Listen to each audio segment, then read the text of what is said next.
got a good turnout. That's All right. That's good to hear. This Well, topic covers a wide variety of areas, so that's good. excellent. Well, welcome everyone to another edition of College of Science Virtual Seminar. I'm Michael Kaufman, as you probably know by now, Dean of the College of Science. And today we're very happy to have a special guest with us, Mr. Ralph Simpson, who is a neighbor of the university and an expert on ciphers and cryptography. Let me tell you a little bit about his background. Ralph worked in the computer industry for 32 years. He started as a systems engineer supporting mainframe computers at IBM. For those of you who are new to this world, mainframe computers were these big suckers that took up lots of room and did lots of calculations like what our smaller computers do now. So he did that for IBM, and he retired as a senior director of support and service strategy for Cisco Systems. So 32 years in the industry in Silicon Valley. Ralph is now retired and volunteers at the History San Jose and the Computer History Museum. Several years ago, he wrote a book on cipher history called Crypto Wars, 2,000 Years of Cipher Evolution, which you can get on Amazon, I checked. He's also an avid collector of cipher machines, which you can see on his website, which is cipherhistory.com. Ralph lives in San Jose, is a neighbor of the university in a Victorian house, which is also home to his own personal cipher history museum. And he lives there with his very understanding wife. They have 3 grown children, 2 of whom I learned recently are graduates of San Jose State, one from the business school and one from the computer science department. Ralph is going to tell us today about cracking the Enigma machine, the secret battlefield of World War II. And just a reminder to everyone who's on that if you have questions during the talk, go ahead and type them in the Q&A. I'll be monitoring that. And if it looks like it's appropriate to interrupt Ralph, I will do that. Otherwise, I'll stay out of the way and let you ask your own question towards the end of the talk. I also want to mention that if you happen to be on campus today, you are more than welcome to stop by my office when the talk is over, because Ralph has actually brought one of his Enigma machines with him. And it's a fully operating device that you can actually put your hands on. And so if you happen to be around and want to run by at around 5 o'clock, please come on in. If not, I'm sure we could probably talk Ralph into coming back another time to give people another opportunity when more people are around. So without further ado, I'm going to hand it over to Ralph and turn off my mic and video, and really looking forward to this talk. Take it away, Ralph. All right. Thank you very much. I appreciate such a kind introduction, and I really appreciate the opportunity to talk to such a fine group of folks here. I'm looking forward to the interaction and the questions afterwards also. So let me get right into it. The Enigma machine, I'm sure most of you are aware of the Enigma machine, and especially after the movie The Imitation Game came out, it seemed to really put a stamp of public knowledge on this whole area. But unfortunately, what happens is, on these kind of blockbuster movies that are, it puts a lot of misinformation out there and maybe a little bit of a lack of information. So what I'd like to do is do a deep dive into the whole story, both the technology of how it works, as well as the history around the Enigma machine. And to start off, I'm actually going to go a little bit before that and talk about World War I for just a minute. World War I was an important war in the technology front, because this was the first major war that the radio was used. And the radio just completely changed warfare. Prior to World War I, messages were sent by courier, usually on horseback.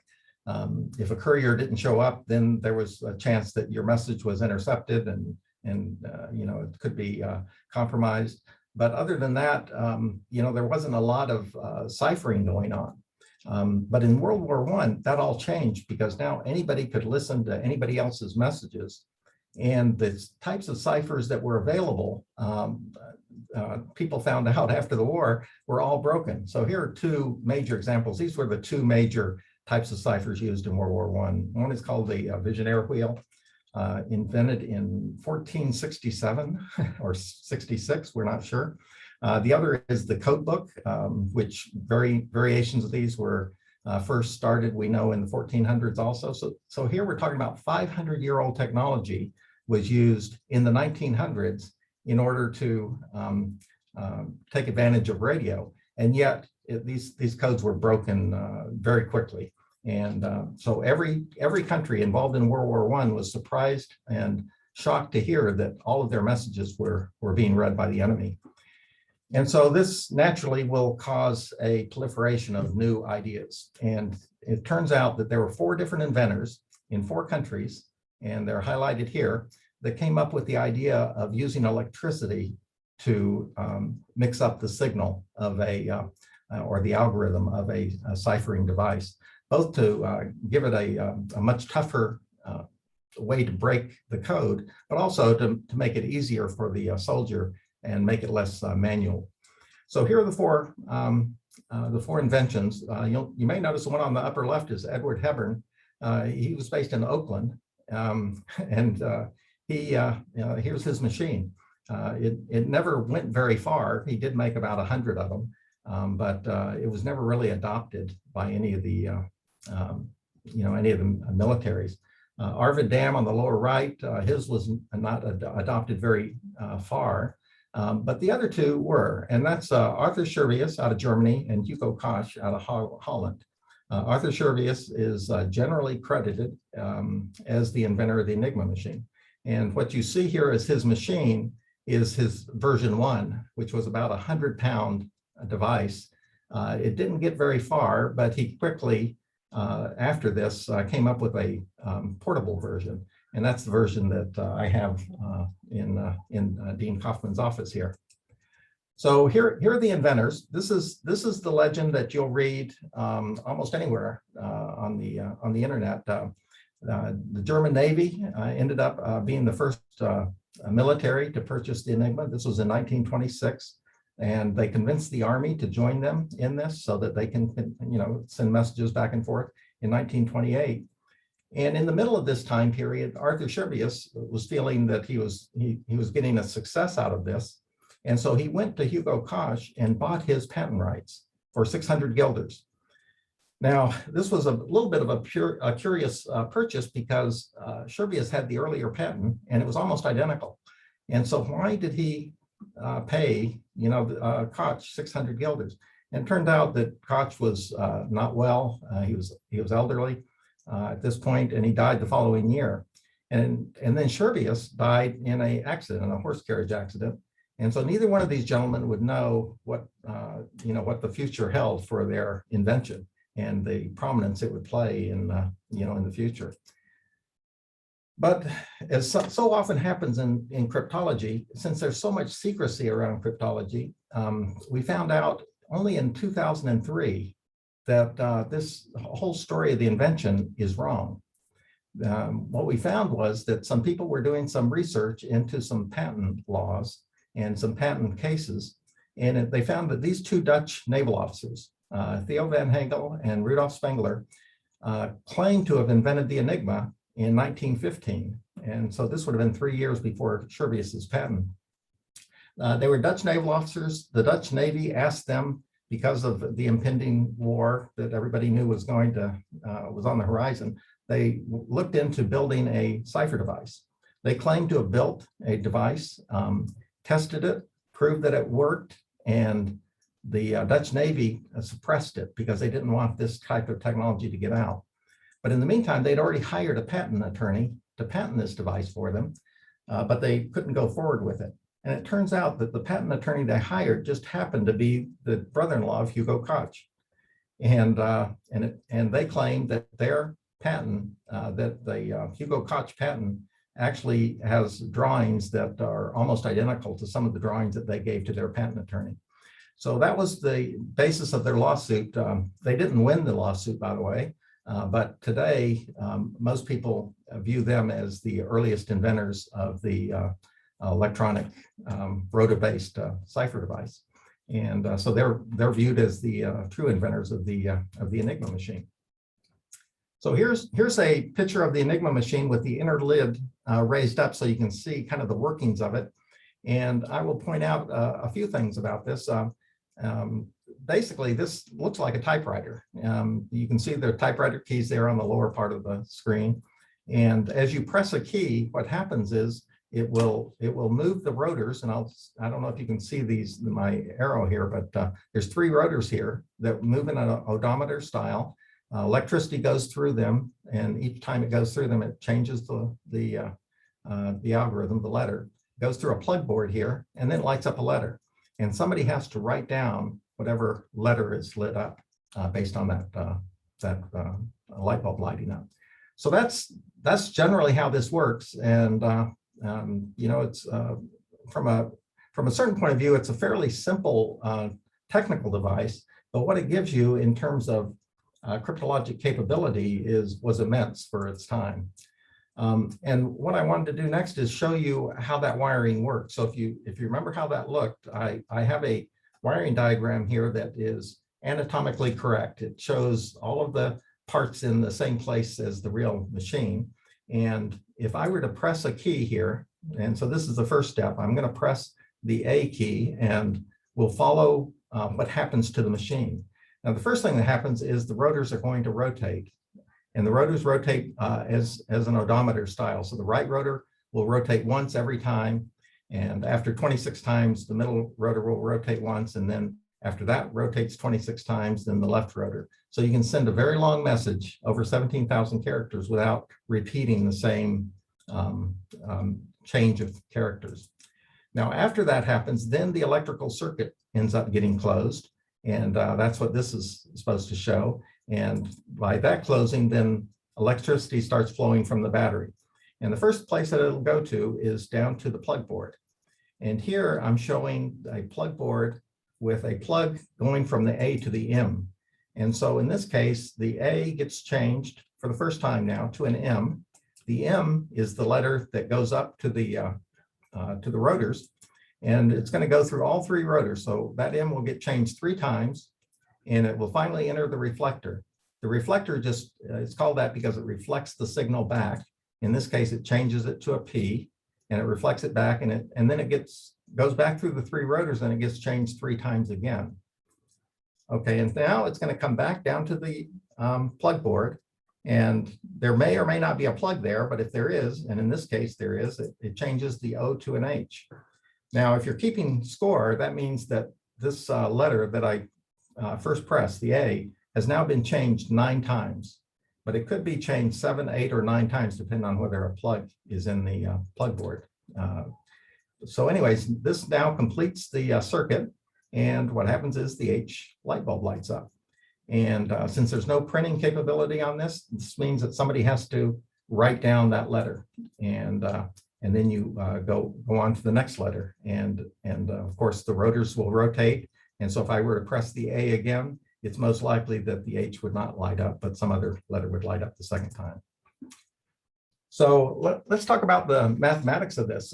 Theoretically, what Scherbius invented was a device that works reciprocally. So it's fairly easy to use. And yet it has a number of settings that's 10 to the 114. This is far more than the number of atoms in the universe, which is 10 to the 80. I gave this talk once to Google, and I was happy to tell them that here's a number, naturally arrived number that is greater than a Google. And yet, it's so large that the Germans really didn't need all that. They decided to make some operational concessions so that to make it easier to use. And they reduced the key space from 10 to the 114 down to 10 to the 23rd. And they felt that was strong enough. And in fact, if you compare that with the way we count key space today, we would call that a 76-bit key, which, you know, at the time was considered astronomical. It's much better than the first computer standard, which we came up with, which was DES. This was used until 2001 and had a 56-bit key. So of course, today we're well beyond 76-bit, but if you consider what how the Germans thought of a 76-bit key, I like to give this example. If you had if you had the Enigma machine, let's say you're in battle, you find an Enigma machine and you capture it so you know exactly how it's wired and how it's used.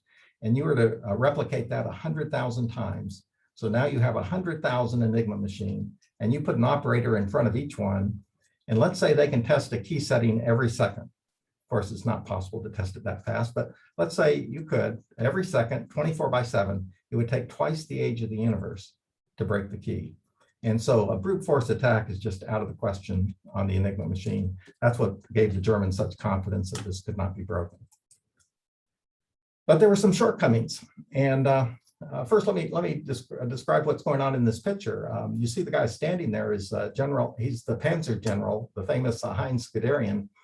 He's in his communication truck here. And he often was in his communication truck. This is where the action is, you might say. It's all about communications. And you'll see three people seated in front of him. The person directly in front of him is a radio operator. So he's sending messages via Morse code to people in the battlefield, in the tanks. And the other two gentlemen are the Enigma operators. So the one on the very bottom would be the one who types in the message, and the person on the right has to write down the letters that are lit up. So this is a three-man operation to send and receive messages. And you can also see that there's another officer standing over the shoulder of these operators, as I'm sure there was most of the time. So there's a lot of pressure on them to quickly code and decode messages that are coming from the front. And that raises some issues about operator procedures. They sometimes shortcut operator procedures. In order to get the messages in and out as fast as they can. Another was the design of the Enigma itself. The design was such that when you press a letter, it used a reflector so that it made it simple to code and decode using the same setting. But that meant that no letter could encode to itself. And that, in fact, was the Achilles heel that Alan Turing used to help break the Enigma.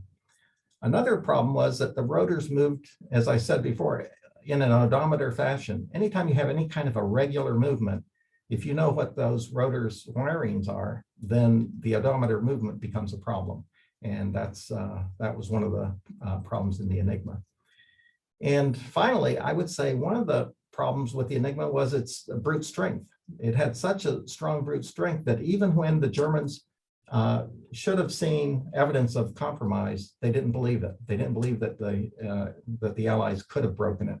And so they continued using the Enigma without any change through the entire war.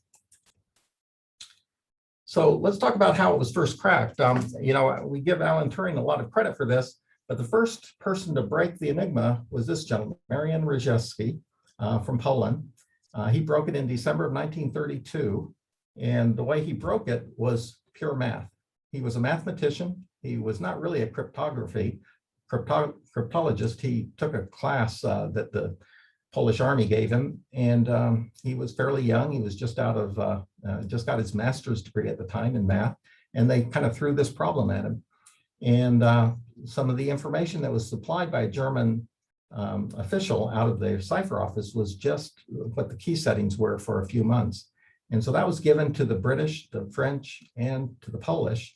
And Rejewski is the only one to have broken the code. And he continued breaking it. And the Polish, he got help from a couple of other friends that were mathematicians.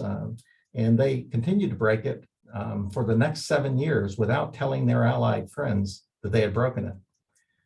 It turns out that this German spy, Hans Thilo Schmidt, he was caught and he ended up committing suicide while he was in prison. His brother happened to be a general in the Panzer army, and he was sidelined as a result of this because he was the one that hired his brother into that position.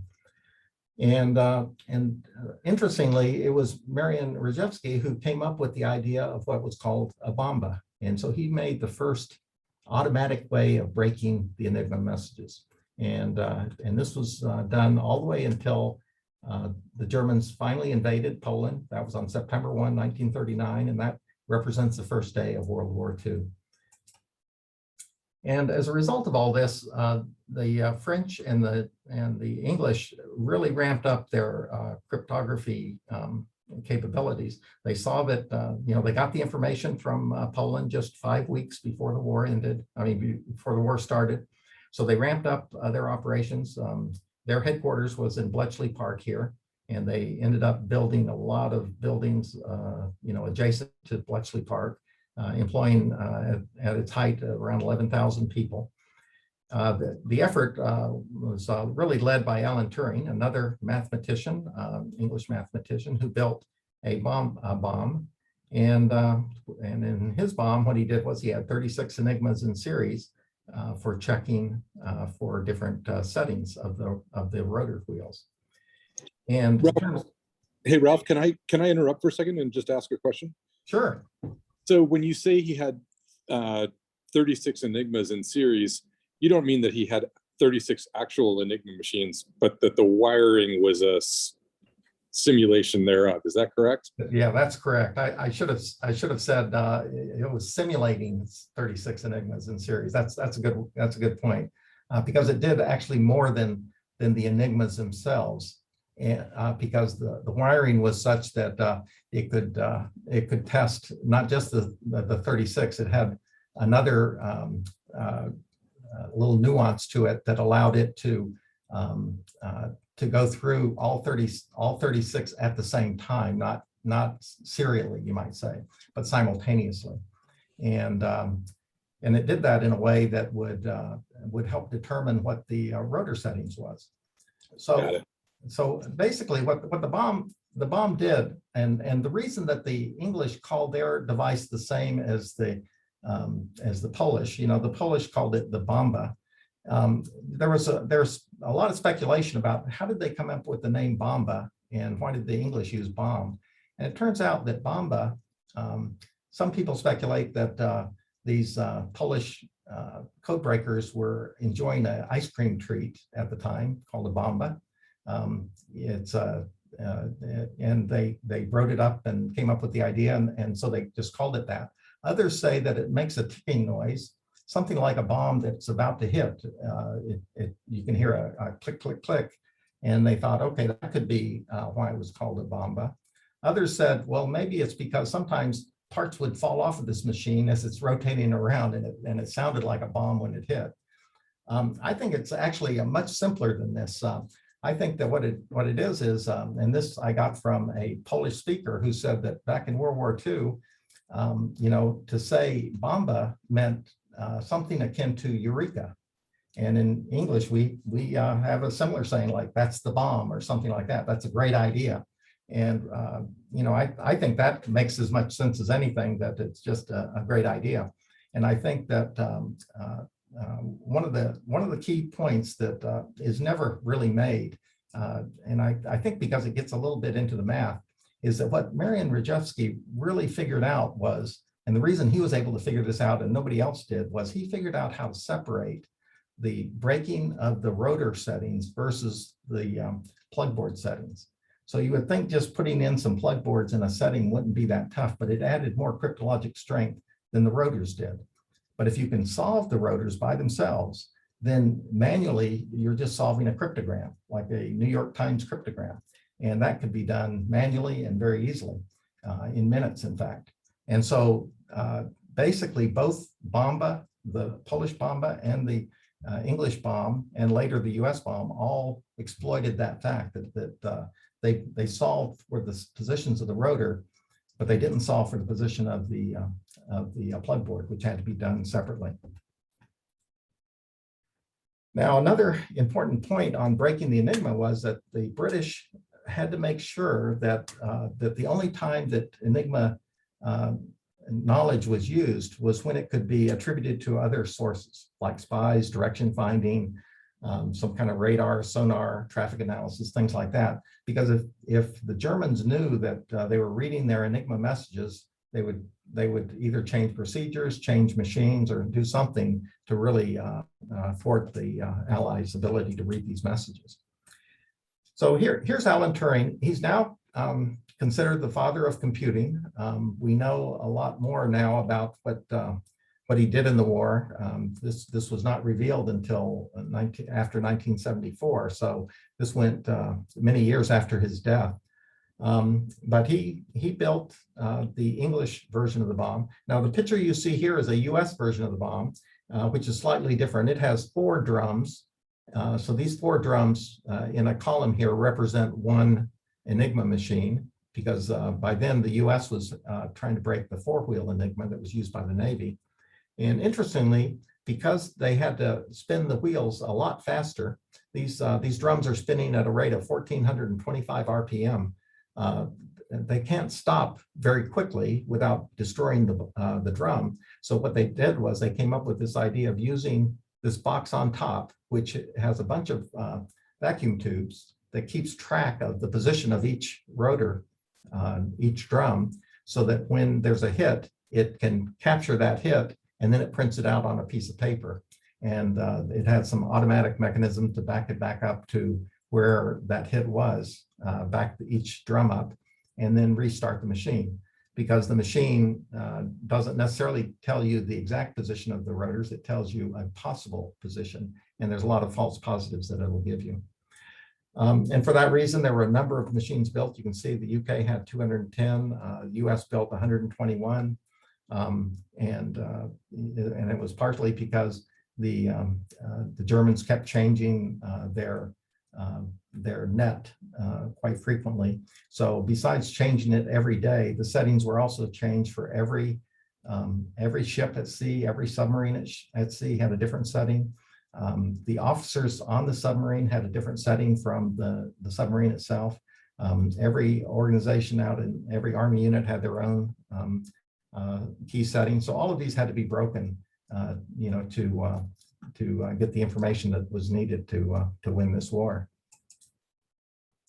Now, the biggest problem that was faced, I think, in the war, as far as the Enigma having a huge impact on it, had to do with the Battle of the Atlantic. And this is where the submarines were sinking so many of the ships coming over from the US to supply England, not just for food and supplies, but also to ramp up for the invasion. That this was a huge problem. In fact, Winston Churchill had the quote that says, "The only thing that ever really frightened me during the war was a U-boat peril," which is interesting considering the rocket attacks and all the other problems that were faced by the English. He felt that it was the U-boat peril that was the most important. And so before the US actually entered the war, they were supplying supplies to the UK, and we're seeing about 60 ships per month. That's 2 ships a day were being sunk at a loss of many thousands of lives. And the U-boats basically had free reign. They would use the Enigma machine to communicate back to home base. So when they saw a convoy, rather than attack it, they would radio back their position, and from the headquarters, they would then assemble what's called wolf packs. And a wolf pack could be a dozen submarines. I think it went as high as 40 submarines in one wolf pack to attack a convoy. And it was devastating. And that's why they were so effective out at the Battle of the Atlantic. They were sinking these ships. And they basically had free reign until May of 41. And what happened in May of 41 was this captain, right here you see on the upper right, he was the captain of the U-boat 110. The British purposely captured this U-boat in a way that it caused the crew to exit very quickly. So as they were exiting the U-boat, the last person out is supposed to set some scuttle charges to sink the U-boat. Well, as they were exiting, they purposely fired machine gun fire at the conning tower to get the last people out in a hurry, hoping that they would neglect to set the scuttling charges. And they did. They did forget. And so while they were out in the ocean and the English were picking up these soldiers, the captain saw this, and it's reported that he tried to swim back to his submarine to scuttle that, but he didn't make it. But in any case, they were able to get the Enigma machines, which was not important at the time. But what was more important was that they got the settings for 3 months worth of submarine settings. Interestingly, you can see here on the lower left is a picture of the actual Enigma operator on U-110. This is George Hogel. In fact, he survived the war and he wrote a book afterwards, which is, so but this is him. And this is a picture of the actual U-110 as it's being hauled behind a UK ship, this ship here, the Bulldog, and later it was sunk on purpose so that the Germans wouldn't know that we got the codes. And what that did was it made a huge change in the outcome of the war. You can see here, U-110 was captured in May of 41, and it immediately, for the next several months, because we had several months worth of messages, it allowed us to avoid, the convoys to avoid the Enigma machines. We were reading their messages, we were reading them real time. We could reorient the path of the convoys. And as we did that, we understood more and more until the Germans came out with their four-rotor Enigma. And then again, the battles started changing and they were sinking a lot of ships again. And then we started breaking the four-wheel Enigma. And you can see there were some ups and downs there, but eventually we got it down to a level that we were sinking more submarines than the submarines were sinking ships, and they exited the Atlantic. And it was after that that the US bomb was deployed. This may be a little bit of a misnomer, but it helped keep them out of the Atlantic, but also it helped solve some of the problems in the Mediterranean and other battles that this was important for. So the Battle of the Atlantic was a huge turning point, and it was a huge win for the Allies in the breaking of the Enigma machine.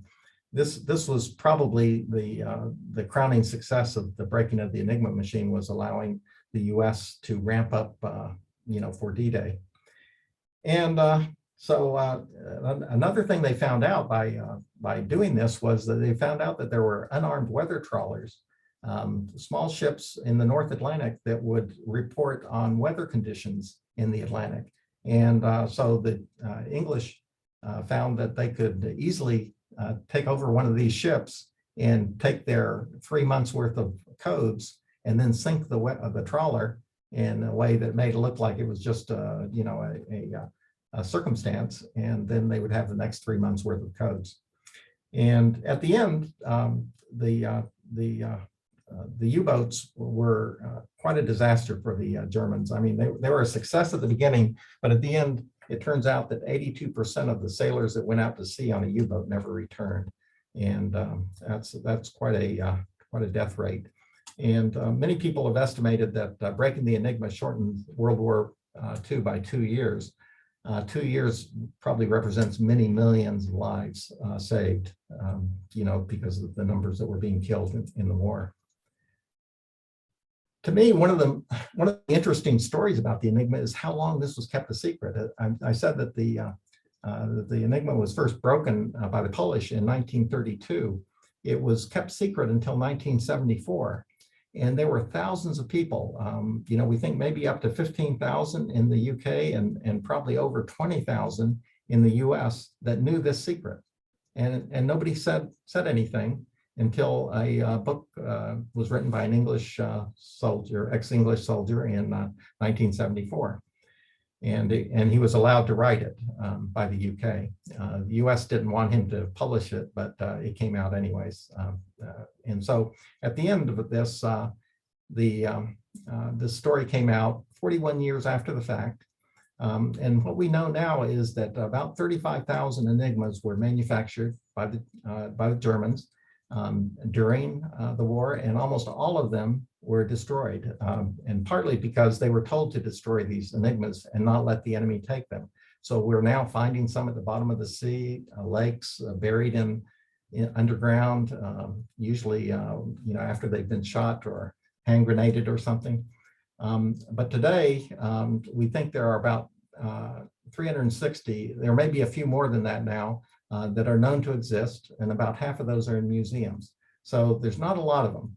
Now, I talked to an NSA historian, David Hatch. He's been at the NSA for decades, and he told me this story about Enigmas used as ballast for the U.S. Navy.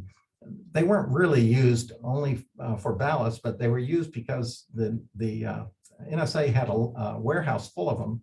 They didn't need them, and in order to destroy them, it's a secure destruction, which is a lot of trouble. But meanwhile, they can just load them up on a ship and sink the ship to the bottom of the Atlantic and not worry about it.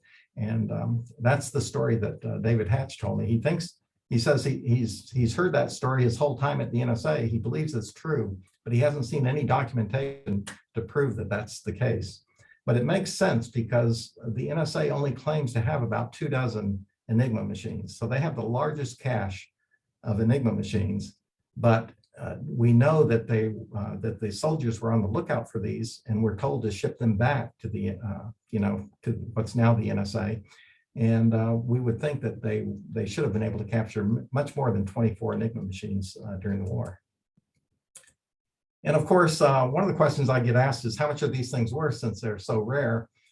It turns out that this movie, The Imitation Game, which came out at Christmas time of 2014, almost immediately doubled the price of Enigmas. I don't know what it is about blockbuster shows like this, but prices were going up at a relatively steady rate until 2014, and then almost overnight they doubled.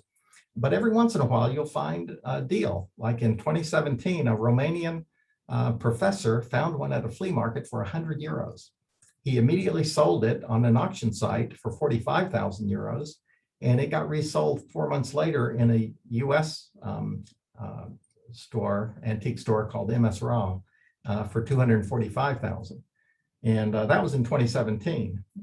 Nowadays, they go for even more. You can see that just a few months ago, a 3-rotor machine sold for 441,000, and a 4-rotor machine sold in 2019, which is the last time that I know of that a 4-rotor machine changed hands, at 860,000. I expect the next one to go for over $1 million. So the value of these things just seems to keep going up. Now, another question that I get asked many times is why didn't the Germans know that it was broken? I mentioned that the Allies tried to be very careful about using deception, that they could have found out this information from traditional means, but there were many times that they should have known. And and it turns out that they didn't. Now, another point that's made is, well, why did the Germans come up with the 4-rotor Enigma if it wasn't for the fact that they thought that the 3-rotor Enigma had been broken? Well, the 4-rotor Enigma was used by Admiral Donitz, and he was interviewed in 1974 after the announcement that the Enigma had been broken, and he was quite surprised at this. And we think that the reason for the 4-wheel Enigma was that he wanted to have security against the other military services. He didn't necessarily trust that the other military services were as secure as the Navy was, and so he wanted to have a separate machine that would be stronger than that. And let's see. And here's a quote from Donitz during the Nuremberg trial that shows he just did not think that the Enigma had been broken. He also, after that, published his memoirs, which also says that. But I want to give a couple of examples where, a couple out of many, that shows that the Germans just were not receptive to the idea that it could be broken. So there was one message that went out to all of the U-boats in the Atlantic, and in that one message, it identified the location and time that 5 U-boats were identified. 2 of them were brand new U-boats that were going to be entering the battle. So he mentioned that and said when they would be coming through the North Sea and into the Atlantic. And another was he identified 2 more U-boats that were going to be resupplied. And when they were resupplied, they took what's called a mother U-boat, a big U-boat that would take all of the food and fuel and torpedoes that are needed, and they would go out into the somewhere in the middle of the Atlantic that are way outside of the normal shipping lanes that the U.S. would use. and then the other two U-boats would come on each side of it, be refueled. But they're very vulnerable when they're being refueled because they have fuel lines attached, and if they're attacked, of course, all that fuel can be blown up. And so what happened was that the English read this message and decided purposely that they're going to leave the two brand new U-boats alone, and they were going to attack the three U-boats out in the middle of nowhere and bomb them and try to get all three of those U-boats. And the way they did it was they flew a spotter plane, and the spotter plane spotted the three U-boats right where they thought they would be at the time they thought they would be there. And they would happen to have a boat nearby that could bomb them, and they did, and they got all three U-boats. Success, they sunk all three U-boats. The problem was the other two U-boats, they never let the military know that they were coming into the Atlantic, but a real spotter plane spotted them coming into the Atlantic, and they were attacked, and both of those were sunk. So the Allies were able to sink 5 U-boats in one single day. And this made a huge impact, back in Germany. So Hitler called a meeting, and he called in his cryptology experts and all of his admirals and generals. And the topic on the table was, are the Allies reading the Enigma messages? And so they all, went up and discussed what the possibilities could be. They discussed, could it be just a coincidence that they happened to find both of these at the same time? And the answer was not very likely. The other was, could there be a spy that released this information? And that was also deemed not to be likely because we know exactly, this came from Don Ensign. It went to his message center, and they knew who it went to, and they just didn't feel that that was very likely. Of course, the cryptologist expert went up and gave his story about the brute force attack that it would require, and that was just not possible. So what they were left with was that they thought that the Allies could have some kind of super secret sonar device that from an airplane they can spot U-boats from hundreds of miles away. And so Hitler put the Germans on a project to try to replicate this type of sonar device, which of course didn't exist. And they went about their business. They didn't change the settings for the days that were planned ahead of time. They didn't change the wiring of the Enigma. They didn't change anything. They just assumed that that must be the problem. And another example is with General Rommel. I like this because this really changes history. General Rommel is viewed as the Desert Fox because he was so successful early in the war against the Allies in Africa. And he always seemed to be at the right place at the right time. And so he was called the Desert Fox. And it turns out that after the war, we found out that the reason he was so foxy was that he was breaking American codes. Now, this was before America was in the war, but we had an army officer who was an attaché out of Cairo, who was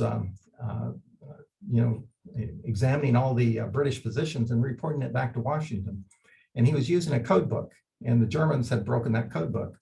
And the British eventually started breaking Enigma messages and found that this was one of the problems, was that General Rommel was reading the American code books. And so what they did was, rather than just have this officer change his code book, which would seem a bit suspicious, they recalled him back to Washington, put a different attaché out there in Cairo, and gave him a different book to use that hadn't been broken. But at this point now, the Allies were breaking the code. And what they purposely did was they were attacking the supply ships of all the oil that was going to General Rommel, so he wouldn't have any fuel for his tanks. And they didn't have enough airplanes or ships to really attack all the convoys going to General Rommel, but they would purposely try to make sure they got every single oil barge. And they did that. And they did it, as I mentioned before, they fly a spotter plane over a known location that it was going to be, and they'd already be prepared to sink it, and they would sink the barge. And General Rommel was getting very desperate for this. And one day, out of Naples, the Naples port was all fogged in. And that's when the convoy left. And as they went down the, towards Africa, it was cloudy the whole way. And the British knew where this convoy was, but they couldn't just attack it, through the clouds, because that would give away the fact that they were reading the Enigma messages. But just as they were reaching the coast of Africa, there was a little hole in the clouds. And so the spotter plane flew into that hole in the cloud so it could pretend that that's how it found this convoy. And they attacked the barges and the oil barge and sunk it. And so again, the Germans held a meeting to find out what, if the Enigma code was being broken. In this case, they felt that it must be because it was coming out of Naples that there was a Italian spy that gave away the information. And we read that, the Allies read that in a message.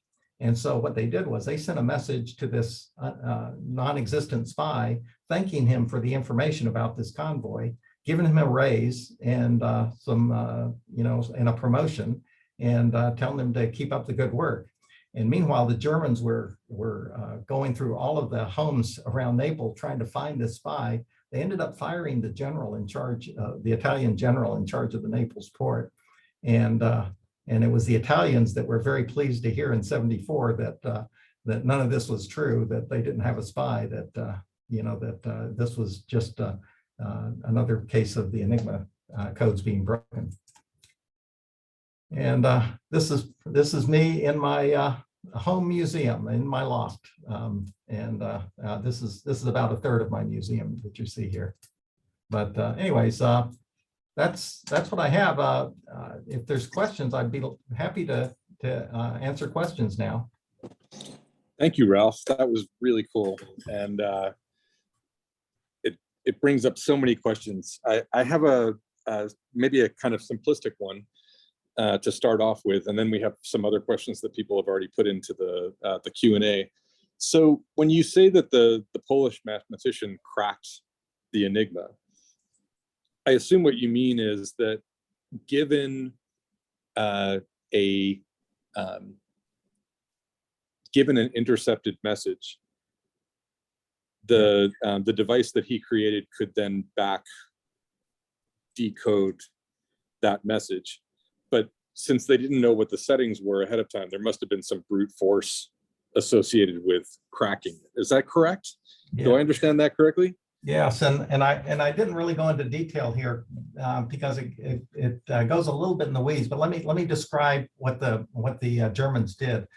So before the war, the way they would send out a message was, they had all the settings for the rotors, which rotor was in which position, the plug boards, and what and so forth, and then what letter is supposed to show through the window. So you can set each rotor on 26 positions. So it would tell you to do all of those things in a key setting. But then the operator is not supposed to just send out messages like that, because then every message going out would have that same setting. So, right. So what the Germans wanted to do was make sure every message had a different setting. So the operator is supposed to then give a setting that is different. So using that setting that was given to him, he would come up with a different setting that he would have to repeat. So let's say the setting on the wheels was ABC. Well, he would set his wheels in the right position and everything, and then he put it to ABC, and then he'd say, I want to change it to XYZ. So he would then type in an X, a Y, and a Z, and it would be encoded, and he would send that encoding twice. And the reason for sending it twice was, the radio at the time, you sometimes get garbled, especially the first character, and so they'd send it twice to make sure they got it and it was correct. And that's what Marian Rejewski exploited, because now he knew that the first character and the fourth character were the same, except for this wheel turning 3 times. And he did the same for the next 2. But he had to figure out the wiring of the wheels, the wiring of the reflector, and the wiring of the input wheel. He figured all that out mathematically, and he did it in a way that that said that he could disassociate the plug board from that and just figure out the setting of the wheels. Now, I said there were false positives. his machine on average would give about 24 false positives.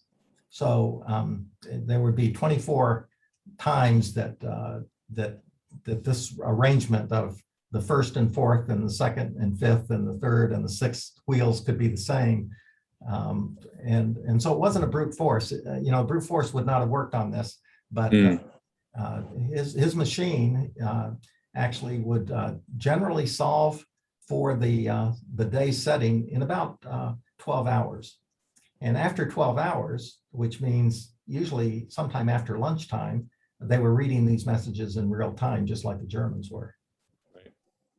And so the number of simulated Enigmas and how fast they were and how many machines they had, it was all geared towards trying to solve this in about 12 hours.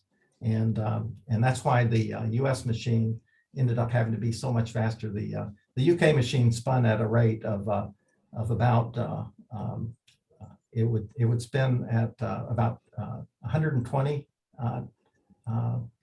It would go through 120 characters in a second, so it'd go about 4 or 5 times around in a second. And the US one went 1,725 revolutions per minute. Right. So it was going many times a second. And that was all geared toward trying to solve it within a period of time that would allow it to be useful. That was the other thing that if you broke a message and it was 2 weeks old, it really wouldn't do you any good. But if the Germans had gone to changing their settings twice a day, yeah, that would have forced the technology to go yes, much faster. Okay, got it. That's right. It definitely would have. And in fact, you could say it did, because there were times when, for instance, the 4-wheel Enigmas or the 4-wheel bombs that the US made were breaking and had already broken the messages that they needed to. They would then go to work on the 3-wheel Enigmas. And rather than taking 12 hours, they could solve it usually in about 20 minutes. Got it. Okay, I'm going to let Ben Reed ask a question. Ben, are you there? Hi. Yeah. Yeah. Yeah, I'm curious about the alphabet that's used. Like, there's no special German letters or numbers, if I see the keyboard correctly. I was wondering how'd they choose what to put on the keyboard? Yeah, that's a good point. If you were very observant to see that there's really just the 26 letters of the English alphabet. There's no space bar. There's no special characters. There's no periods or commas or anything, and that was done on purpose because you have to figure out where the spaces are in a message. If they purposely wanted you to know there was specifically a space there, they sometimes used an X, to do that. But usually they would just run the words together, and then they would have to spell out the numbers. And that was one of the ways that that we used, that the English used a crib, trying to find the word EIN, ein, for one, because that's the most common number that would be used in military. And they would try that in many different locations to see if that's helps in the crib of breaking the Enigma. But the Germans also had other letters, like the umlauts and all those things. None of those were used because they felt that would help the English to break it if they, so they would just use the standard letter for it, and the Germans would have to figure that out in context. Great, thanks for that. Yeah. Next up is, let's see, Jordan Shetler. Jordan, I know you answered something on your own during the talk, but I still think it would be interesting for the group. Yeah, thanks. Yeah, I typed in the question and then I kind of figured it out. But my original question was, does the reflector ensure that the permutation has order 2 and can be decrypted with the same ground settings? And I think I remembered that the reflector is an order 2 permutation, basically just swapping letters in pairs. And so going through the rotors, hitting it with the reflector and then coming back out is just kind of a conjugate in a group theoretic sense of the reflector. I Yeah. think that's correct. Is that accurate? Yeah, that's exactly it. You got it. And it's done that way, obviously, for ease of use. That is a bit of a problem because no letter will encode to itself in that way. But what it means is for the German operator, they can use the same setting and they can code and decode with that same setting without having to do any physical changes. Right. So- As long as you start with the same ground settings, the message will be decrypted exactly the same as it's encrypted. Exactly, that's it. And they were willing to take that trade-off, you might say, for the ease of use effect. So here's a follow-up question, if you don't mind. How often was the reflector changed? Was it always the same That's reflector permutation? Like, That's a great question. I often wondered why they didn't change it. They never changed it. So this was not a field changeable unit, but it would have been very easy for them to send out another reflector with a different setting. Toward the end of the war, they even came out with a settable, a field settable reflector, so that it could be changed, and that was one of the settings that could change. that was too late though. But it was too late, and they never Interesting. really implemented it. But if they did, that would have been a real problem for the Allies. They would not have been able to handle that. Very interesting. Thank you for that. Yeah. No, that's a great question. And that's the other thing. The fact that the Germans thought that it was so invincible already, they had these other ideas, but they never really spent any time or effort to do with them because they were afraid. They just didn't feel it was necessary. Yeah, they didn't see an incentive to try to improve perfection, right? That's right. That's right. It was already such a, twice the age of the universe that, the Allies will never break it. And so one of the questions people ask me is, well, what did they, the US knew all this. So what did they do? Well, it turns out that what they did was completely different. So the Germans mainly used the Enigma machine for everything. I mean, down to the, to the unit level, up to headquarters. Now, of course, they also had some other devices that were used strictly at the headquarters level, but mainly the Enigma was used for almost, all of their messages. It turns out that the Allies used a whole variety of different methods. One was the Navajo Indians, just speaking in Navajo and some code. They started the war with a M94 cipher wheel, a little handheld mechanical cipher wheel, and then later a Hagelin M209 cipher device. Both of these, the Allies knew could be broken, and they calculated what they thought it would take, what kind of effort it would take, and how long they thought it would take. And their estimate was that these could be broken, but it would probably take 2 to 8 days to break these. And so they accepted that and said they were still fine for battlefield ciphers. And so that's what they used for battlefield ciphers. But then what they needed for more, higher level ciphers between units at the commander levels, they used something called a SIGABA. And this device was invented after it was discovered that this problem of the odometer movement was a problem. They invented a machine that had 10 wheels, and the wheels all moved irregularly instead of by odometer, and they moved irregularly by the settings of 5 other wheels. And so it was quite a complex thing. It was even used after the war by the Allies in NATO, and it was never broken. It was never broken by the Germans or the Russians after, in the Cold War. So it was used for a number of years after that. It sounds very Ptolemaic, sort of wheels within wheels too. Yeah, it was quite a complex thing, and another thing I guess I forgot to mention was that one of the reasons for such secrecy after the war was that many people were still using the Enigma after the war. So in other words, for instance, the Enigma that I have behind me here, that I purchased 20 years ago, was used by the Norway secret police. This is their equivalent of their CIA. And because there were a number of machines that were left behind in Norway when Germany left, and they didn't have time to blow them up or anything because they had to leave, in a hurry. And so Norway went ahead and used those machines well into the 1960s. And the US and the UK were breaking those messages by using their bombs to, to break them. And it turns out that the UK was encouraging all of their colonies to use them. And we encouraged a number of countries to use the Enigma machine while we secretly tracked their messages. Listened to it, right? Yeah. Yes. All right, Phil Heller has a question. Phil? Yeah, thank you. This is just a wonderful presentation. You might have answered my question when you were answering Michael's question, but I was wondering how the bomba at Bletchley was built. Was it reverse engineering, or at that point did they have a captured Enigma that they could copy? Yeah.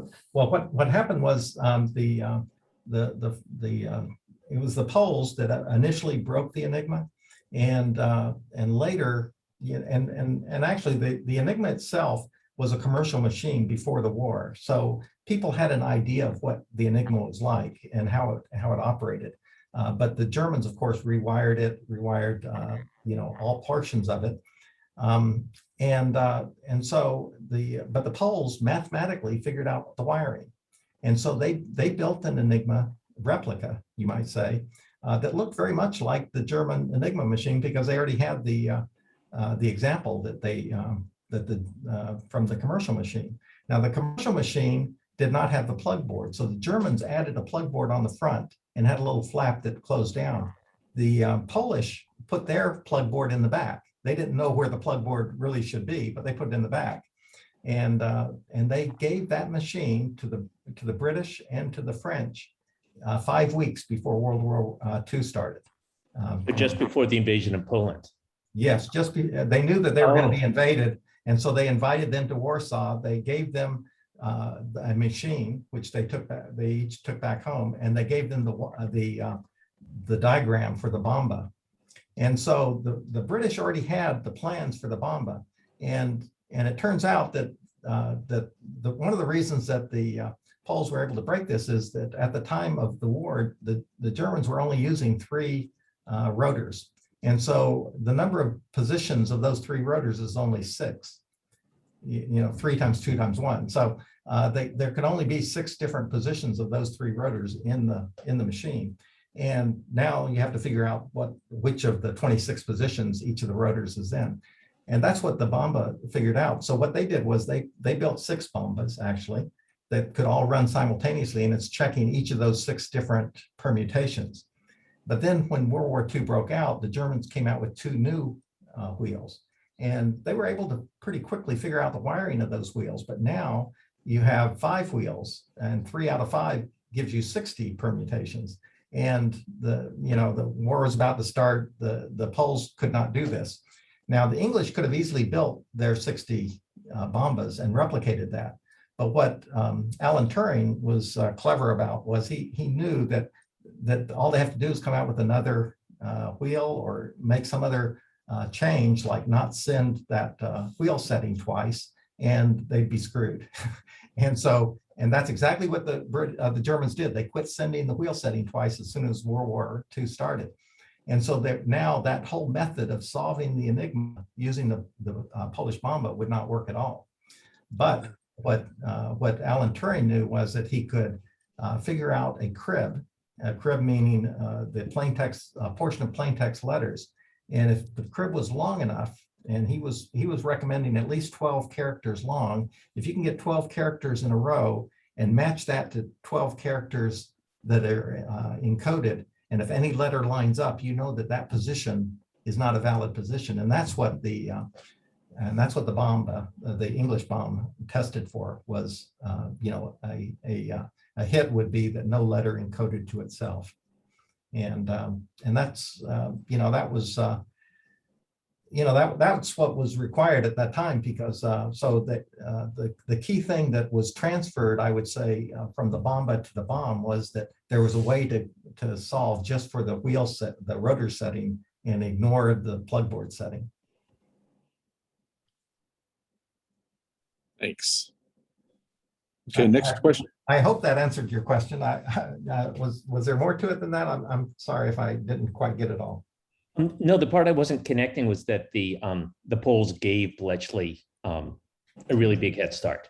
Oh yeah, they gave them a big head start, and in fact, when it was Dilly Knox, a famous code breaker from World War I, that was one of the 2 English code breakers that went down to Poland. They didn't know why they were going down there, and then when they were told that that the Poles had been breaking this for 7 years, they were completely shocked.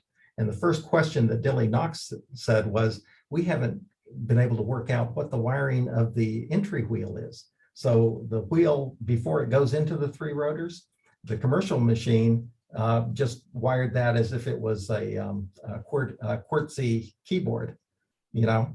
And so in other words, the Q went to the A, and the W went to the B, and so forth. And so they tried that, and that didn't work. They didn't know what it could be. They didn't know that Germans would just make an A go to an A B go to a B. And the Polish figured that out just by guessing, as one of the things they guessed. And so this completely frustrated Dilly Knox, that he didn't think to test such a simple thing. Okay, I think we have 2 more questions. Steve Morgan, you should be able to talk. You turn on your mic. There you go. Yes, you mentioned that the first publication about Enigma was in 1974. Yes. That seemed to be an NSA authorized history. And the NSA tended to try and suppress discussion of these things. Have here a quite voluminous book called The Code Breakers by David Kahn, Yes. that discusses Enigma and variations of Enigma used by the Japanese, Yes. published in 1967. Yes, you're right. And so let me clarify that a little bit. David Kahn wrote he wrote the Bible, you might say, on cryptography, the code book. It's almost 1,000. I think it's a 1,000-page book, which I've read twice, by the way. It's so detailed. The guy was quite a genius. And he wrote about the Japanese version of the Enigma as well as the Italian. So what happened was the Germans gave Enigma machines to both Japan and to Italy so that they could communicate with them. They ended up also giving some to Spain, and what they gave them was the commercial machines. Now, the commercial machines were broken, and they were known to be able to be broken. They were broken by many different countries, including the U.S. So the German military knew this, and that's why they never adopted the commercial version. They put the plug board on it, and they were quite proud of this because the plug board gave more brute strength than the rest of the machine combined. And then when you do the math, you have to multiply those 2 key spaces together. So you get this huge number, and that's what was not broken. Now, as far as the announcement, I'm a little bit cavalier in saying that it was 73. It was October of 73. You can come in. Oh, was there a question? Did I? Still talking. No, you're fine. You're fine. Oh. Sorry. Okay, that's all right. So in 1973, in October, a English officer wrote, he published a book, and it disclosed the Enigma secret. This officer was heavily involved in relaying the Enigma messages. He wasn't involved in Bletchley Park in solving and analyzing the messages, but he took the messages to the field. So he was in charge of all of the officers that were with each individual group that would pass along the Enigma secrets every day. And so he, in his 80s, he wrote a book that was published in 1974. The British military tried to stop it at first, but at the end, they relented and went ahead and let him publish it. And the US was against it, but so the NSA never gave their approval for it, you might say, but they didn't have much choice because the British did. And there's a reason for it. And part of the reason is that there was actually a prior book that was published in 1973 by General Gustave Bertrand, who was the French person that was involved in breaking the Enigma. And he wrote about it, but he wrote it in French. And so it didn't get much world attention. In other words, he wrote it and he discussed fully that the Enigma was broken, and the Enigma was in the title of his book, but nobody seemed to notice. But because it was already out, the British felt that it was valid for Winterbotham to go ahead and publish his book. And after that, the floodgates opened and many others started publishing books. And in fact, there was even an earlier book by the Poles, one of the, not the Poles that actually broke the Enigma, but a different Pole that was involved, who wrote a book in 1968 that discussed this, but it was written in Polish. So it got even less attention than the French book. So there were two prior books, but it wasn't David Kahn's book because David Kahn only talked about the commercial Enigma, which it was known to be susceptible to being broken. Great. Okay, I think we have one more question. Maureen, do you want to ask? If you turn on your mic, you'll be able to ask your question. Are you there? There you are. Yeah, I just have this really simple question. When you were describing the keys, they were all alphabetic, and I was thinking, this is the military, they deal in latitude and longitude, or the military grid reference system. How did they code for coordinates of where to look or where to go? Yes, well, the different groups did it in different ways. So for instance, the submarines, they had a grid of the Atlantic and wherever they were in the Indian Ocean and so forth, they had a grid that they would identify a piece of the grid in by two letters. And so that two letters would hone in on a grid, and then they could further specify within that grid. And in some cases, they would have to use numbers. Some of the Army groups would use a way to encode numbers where the top of the keyboard would represent the numbers 1 through 0, but they would have to start it with a separate character, like they do an XX, and then the following letters would really be numbers. So if they printed a Q, that would be a 1, a W would be a 2, and so forth, following the QWERTY lineup. And so it was like a shift key, like doing a shift on a keyboard. So they did that in some of the groups, but in most of them, what they did was they made them spell out. So when they had to give coordinates or times and things like that, they would have to write out the numbers in characters.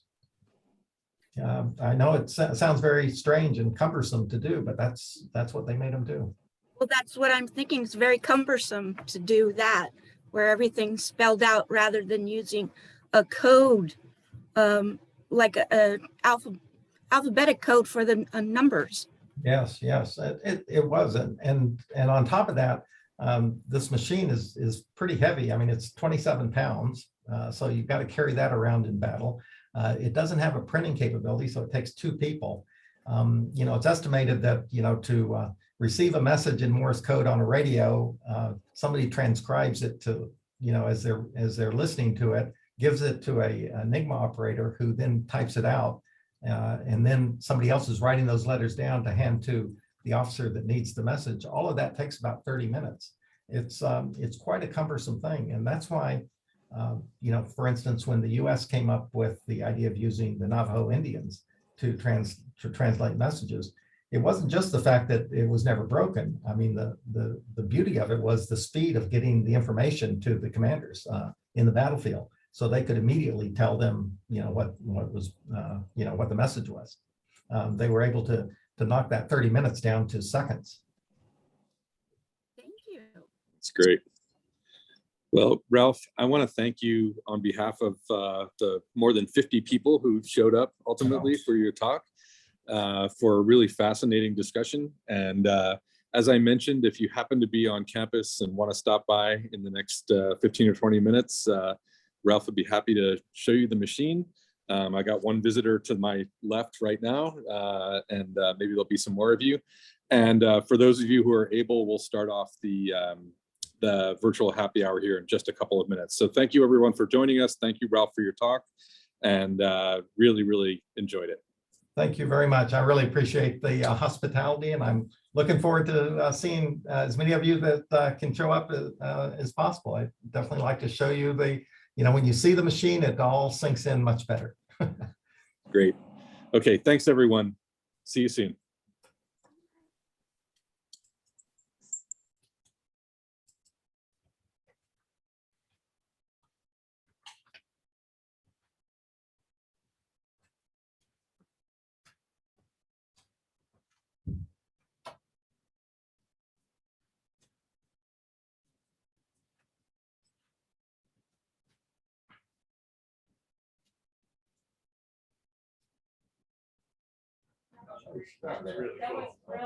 Well, thank you.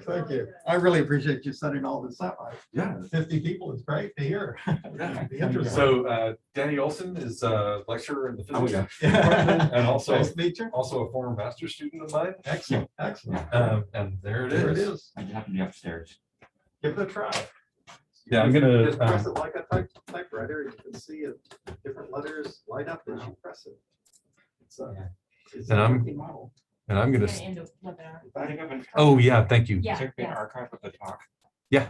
Okay, I'll check it out. And I'll be Ralph's doing, but then- slides are all available on his website as well, which is great. What's going on inside. See, it's moving this. Yeah, every time. A different. Could I take a photo? Oh, absolutely. Yeah. That's friends of the see. I'd be jealous actually. I think this close to Enigma. This is an actual Enigma that was Yeah, this is. used.